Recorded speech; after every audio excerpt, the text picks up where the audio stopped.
కార్తీక పురాణం 3వ అధ్యాయం నది స్నాన మహత్యము. జనక మహారాజా, కార్తీక మాసం మాసాలన్నిట్లోకి చాలా గొప్పది. ఈ మాసంలో శాస్త్రం చేయమని చెప్పిన స్నాన, దాన, ఉపవాస వ్రతాలను చేయని వారు అనేక నీచమైన జన్మలు ఎత్తుతారు. కనీసం కార్తీక పూర్ణమి నాడైన స్నాన, దాన, జపాదులను చేయడం ముక్తిప్రదం. ఈ విషయాన్ని తెలియజేసే కథ ఒకటి చెబుతాను, శ్రద్ధగా విను. ఓ రాజర్షి, పూర్వం తత్వనిష్ఠుడనే సద్ధర్మచార పారాయణుడు ఉండేవాడు.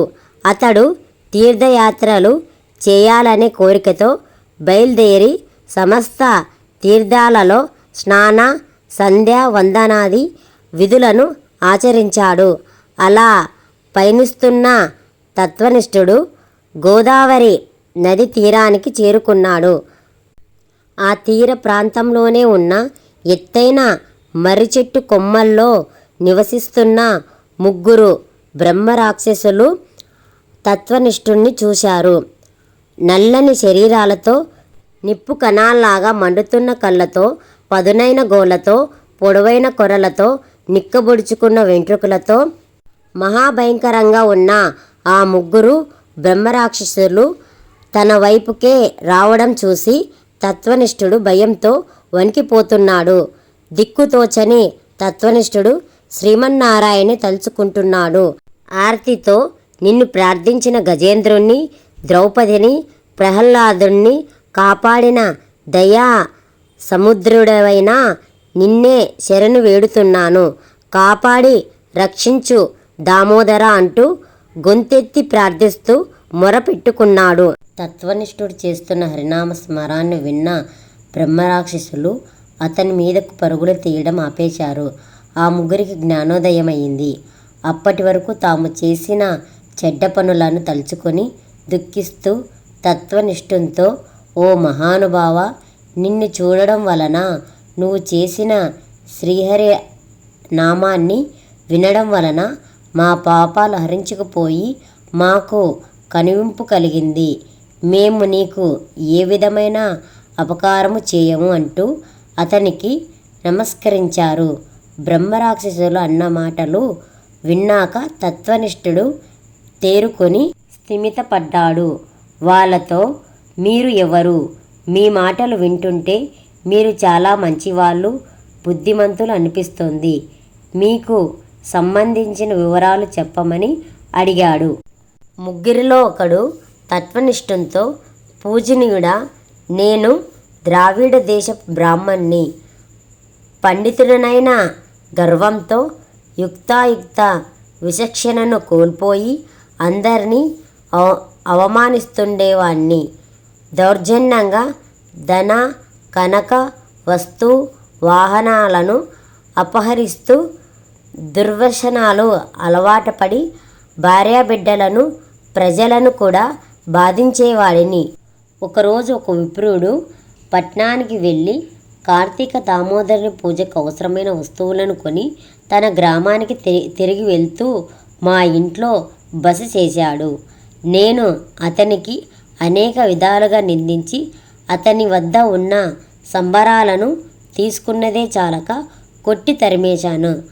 ఆ విప్రుడు నన్ను కోపగించుకొని, ఓరి దుర్మార్గుడా, చెడ్డగా బ్రతకడమే నిత్యమైనది, సత్యమైనదని ప్రవర్తిస్తూ పూజా సంబరాలను కూడా ఆలోచించకుండా నన్ను కొట్టి హింసించి వాటిని తీసుకున్నావు. నువ్వు చేసిన ఈ దుర్మార్గానికి నువ్వు బ్రహ్మ రాక్షసుడివై పడి ఉండమని ఆ విప్రుడు నన్ను శపించాడు.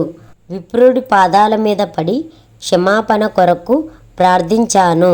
గోదావరి నది తీరాన మర్రి చెట్టు కొమ్మలను పట్టుకొని ఉన్న నిన్ను ఓ విప్రుడు అనుగ్రహించి ఉద్ధరిస్తాడని శాప విమోచనం చెప్పాడు. అతడు చెప్పిన ఆ మహనీయుడు నువ్వే కనుక నన్ను అనుగ్రహించి నన్ను శాపభారం నుండి విముక్తుని చెయ్యి అని తత్వనిష్ఠుణ్ణి ప్రార్థించాడు. ఇంతలో రెండవ బ్రహ్మరాక్షసుడు తత్వనిష్ఠుని దగ్గరికి వచ్చి, మహానుభావ, నేను ద్రావిడ దేశస్థుణ్ణి, మందర నా స్వగ్రామము, నేను ఆ గ్రామానికి అధికారిని. చమత్కారపూరితమైన మాటలు మాట్లాడడంలో నేర్పు కలిగిన నేను అనేక మందిని మోసం చేసి వారి వద్ద నుండి ధనాన్ని, నగలు తీసుకొని వాడిని. నాకు తెలిసి ఎవరికి ఏనాడు పట్టడనం పెట్టలేదు, పూచిక పుల్ల దానం చెయ్యలేదు, ఎవరి పట్ల దయాదాక్షిణ్యం లేనివాడిని ప్రవర్తించిన కారణంగానే నేను ఇలా బ్రహ్మరాక్షసునిలా జీవితాన్ని గడుపుతున్నాను. నన్ను ఈ పాపంలో నుంచి బయటపడేలా రక్షించమని చెప్పి ప్రార్థించాడు తత్వనిష్ఠుణ్ణి. ఇక మూడో బ్రహ్మరాక్షసుడు కూడా తన గాథను తత్వనిష్ఠునితో ఈ విధంగా మొరపెట్టుకుంటున్నాడు. ఓ బ్రాహ్మణ శ్రేష్ఠుడా, నేను ఆంధ్రదేశపు వాడిని, విష్ణాలయంలో అర్చకుడను. అర్చకుడికి ఉండవలసిన మంచి లక్షణాలు ఏవి నాలో లేవు. ఆలయంలో నేను చేయకూడని అత్యాచారాలెన్నో చేశాను. భక్తులను పీడించాను, స్త్రీలను అవమానించాను, బంధువర్గాన్ని దూషించాను, భగవంతునికి సంబంధించిన స్థిరాచర ఆస్తులను వేశ్యలకు సమర్పించాను, భార్యాబిడ్డల మంచి చెడులను ఏమాత్రం పట్టించుకోలేదు, వారి పట్ల ఏనాడు శ్రద్ధ చూపలేదు. ఆలయంలో భగవంతునికి చేయవలసిన నిత్య కార్యకలాపాలను, ఉత్సవాలను, ఆరాధనలను అశ్రద్ధతో నిర్లక్ష్యంతో చేశాను. ఇహలోకంలో అనుభవించే సుఖ సంతోషాలు, భోగభాగ్యాలు, వారి పట్ల నాకు కల వ్యామోహం ఏవి శాశ్వతం కాదని తెలుసుకోలేకపోయాను. ఆ కారణంగా నేను చేసిన దురాచారాలకు అంతులేదు. కొంతకాలానికి క్రమంగా ప్రజలకు నా దురగతలు తెలిసినాయి. వాళ్ళ ఆగ్రహానికి గురి అయ్యాను. నేను అన్యాయంగా సంపాదించిన సంపదలు కొన్ని తరిగిపోయినాయి, కొన్ని తొలగిపోయినాయి. ఊరువారు నన్ను తరిమి కొట్టారు. అడవులు వెంబడపడి ఆకులు అలుములు తింటూ కాలం గడిపాను. కొంతకాలానికి ప్రాణాలను పోగొట్టుకున్నాను. నరకానికి వెళ్ళి అక్కడ పడరాని పాట్లు పడ్డాను. ఆ తర్వాత ఎన్నో నీచమైన జన్మలు ఎత్తాను. చివరకు బ్రహ్మరాక్షస రూపాన్ని పొందాను. కనుక ఈ బాధ నుండి నన్ను రక్షించగలవాడివి నువ్వే. నిన్ను చూడగానే నా గత జన్మ గుర్తు వచ్చింది. మాకు ఈ బ్రహ్మరాక్షస జన్మ నుండి ముక్తిని కలిగించు అని ప్రార్థించాడు. బ్రహ్మరాక్షసులారా, మీ జీవితగాథలు, బాధలు పూర్తిగా తెలిసినాయి. మీరు ఎంత దుర్మార్గంగా ప్రవర్తించినా ప్రస్తుతం పడుతున్న పశ్చాత్తాపం కారణంగా పరమ పునీతులైనారు. హరినామాన్ని వినగానే మీకు గత జన్మ గుర్తుకు వచ్చినాయి. ఇక మీదట ఈ రాక్షస జన్మలు తొలగిపోతాయి.